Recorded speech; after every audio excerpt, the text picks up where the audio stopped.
Oi, eu sou a Isabel e hoje eu tô aqui para ampliar, digamos, os comentários e as discussões e as reflexões e a própria resenha que eu compartilhei com vocês lá no site do Estante Diagonal com relação a um livro chamado Máquinas Como Eu. Nesse vídeo especificamente eu vou compartilhar com vocês alguns detalhes mais teóricos e também todo o contexto ali da polêmica, como ela surgiu e então quais seriam, digamos, as minhas reflexões, as minhas críticas para com o autor. De maneira bem resumida, Máquinas Como Eu é uma história de um moço específico que conseguiu uma quantidade considerável de dinheiro e que então, ao invés de investir ou de guardar, decidiu gastar todo o dinheiro que ele conseguiu na compra ali, na aquisição de uma espécie de androide, uma espécie de robô, semelhante ao ser humano, produzido em laboratórios, em fábricas, que se assemelha muitíssimo ao ser humano e que, então, graças a todos os estudos, graças a todo o avanço, digamos, da ciência e da tecnologia, graças a pessoas como Alan Turing, que no caso dessa história não morreu, conseguiram então desenvolver circuitos e programas e elementos que fazem então com que esse ser humano artificial se assemelhe e pense e haja e realmente pareça um ser humano, apesar de não ser exatamente um ser humano porque ele é um robô, mas apesar de que toda a sua fundação, todos os conhecimentos por trás da sua criação e também todas as diretrizes, digamos, da máquina fazem com que ele se torne, de certa forma, uma nova forma de vida que parece com a humana, mas que não é necessariamente humana. No período, então, em que o livro estava sendo lançado, estava sendo divulgado, foram realizadas ali algumas entrevistas e o autor soltou este comentário que eu vou ler para vocês, virado então no site Momentum Saga, que eu vou pedir encarecidamente para Dona Joy colocar aqui o link aqui embaixo para vocês poderem ler, caso queiram. O que Ian McEwan disse, que então causou toda a polêmica, foi que poderia haver uma maior abertura na mente dos romancistas em explorar então este futuro ali, um futuro específico baseado no IC, em direcionamentos da história humana, não em termos de viajar a 10 vezes acima da velocidade da luz em botas anti-gravidade, mas em realmente olhar para os dilemas humanos e se estar perto de algo que você sabe ser artificial, mas que se pensa, então que pensa como você. Aí a gente já vê ali uma certa cutucada, uma certa ignorância realmente do autor, porque ele dá a entender que o gênero, então, que a gente considera ficção científica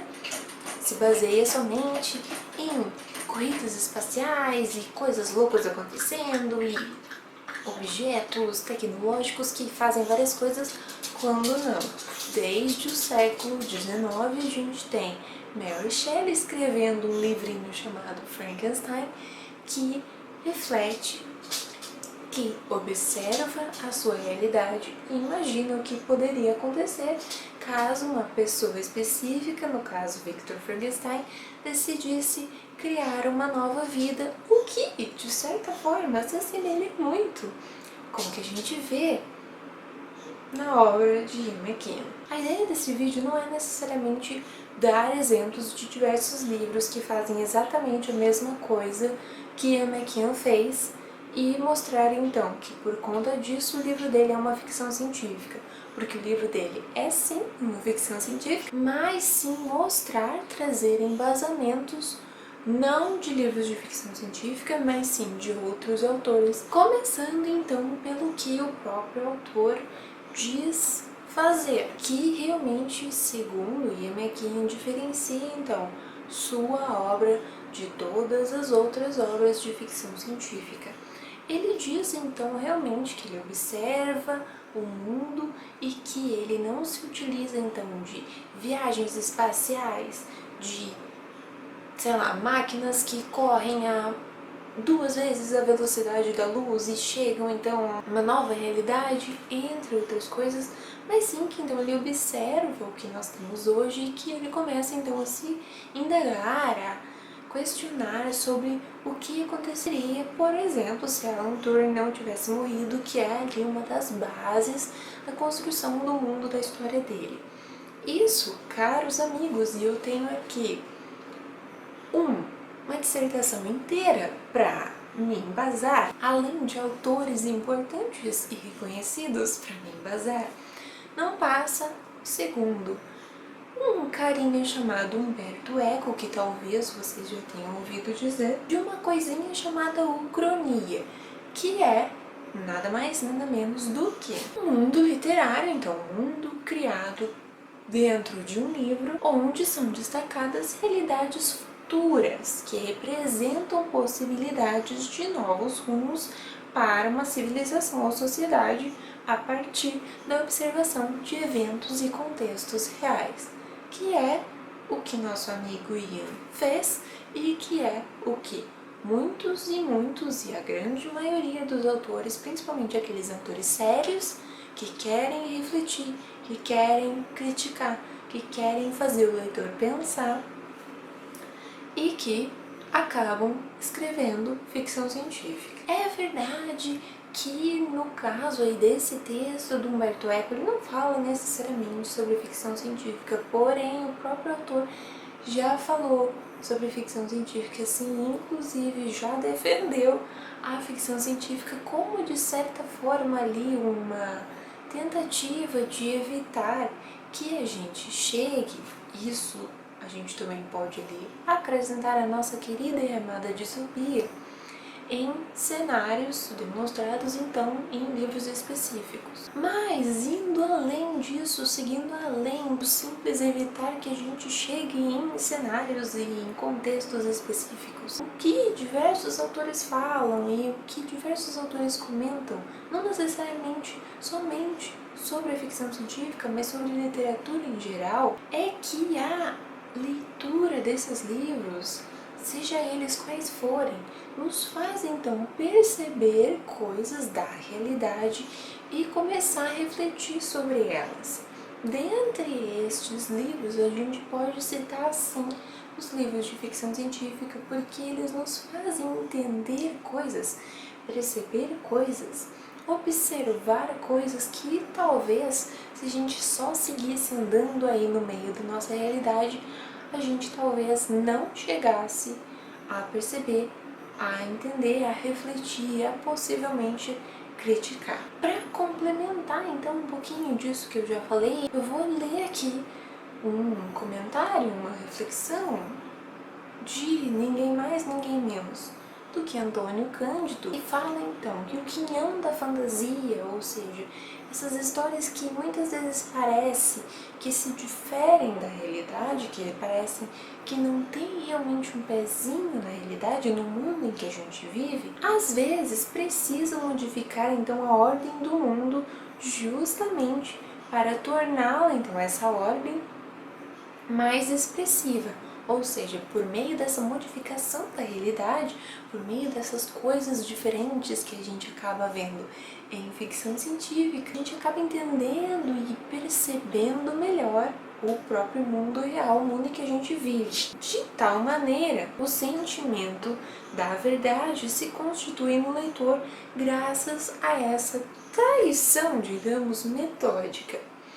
Tal paradoxo está no cerne do trabalho literário e garante, então, a sua eficácia como representação do mundo, ou seja, do mundo real, daquele mundo que dizem que não tem nada a ver porque está no livro e, sei lá, de repente tem dragões e robôs,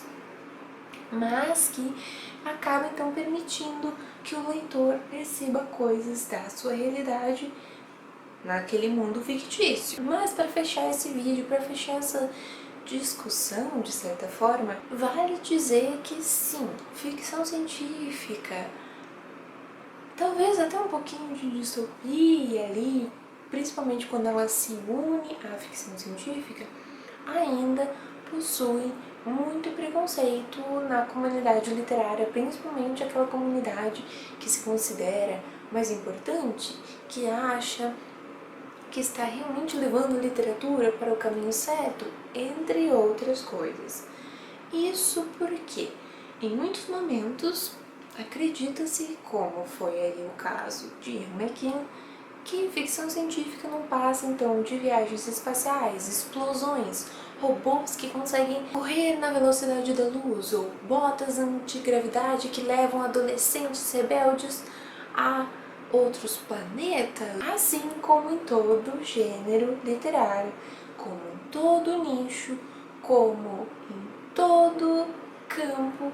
Existem obras e obras, existem obras que vão se voltar muito mais para um adolescente, para o que ele vive e para as angústias dele, e vão criar ali, então, de certa forma, um aspecto de ficção científica para dar embalo para a história. Existem obras que vão tentar fazer o leitor refletir, pensar, observar a realidade por meio, então, seja de uma obra de fantasia, seja de uma obra de ficção científica, seja de uma distopia, seja, sei lá, de um livro infantil. Existem obras e obras e livros e algumas vezes os autores só vão querer realmente entrar na onda do que está fazendo sucesso ou então tentar trazer uma experiência divertida para o leitor, ou então realmente trazer mensagens e fazer o leitor refletir, como é o caso, por exemplo, de uma autora que vocês sabem que eu amo, chamada Margaret Atwood, que escreve distopia, escreve ficção científica e que faz isso muito bem, assim como acontece no caso das histórias em quadrinhos, e que muitas vezes as pessoas acreditam que histórias em quadrinhos são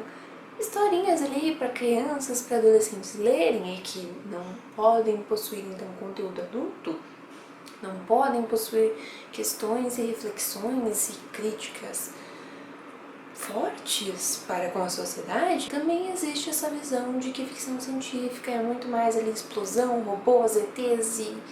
invasões espaciais e coisas do gênero. Cabe a nós, leitores, não somente ficar falando: ah, mas Frankenstein faz isso, ah, mas o Philip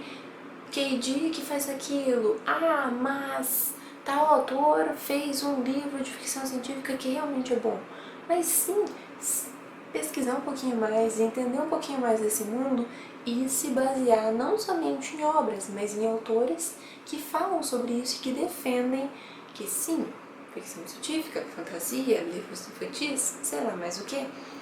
podem fazer isso, isso e isso, como eu fiz aqui nesse vídeo com vocês, ali com 2, 3 exemplos. Eu poderia trazer muito mais, mas decidi não trazer porque senão esse vídeo também ia ficar muito comprido e eu ia ficar só lendo comentários de autores. E não é essa a nossa ideia. No fim, o comentário do Ian McEwan foi infeliz, sim. O que a gente tem que tentar fazer quando encontra esse elitismo, quando encontra esse preconceito,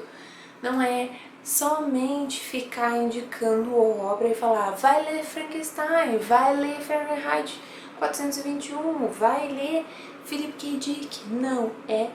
rebater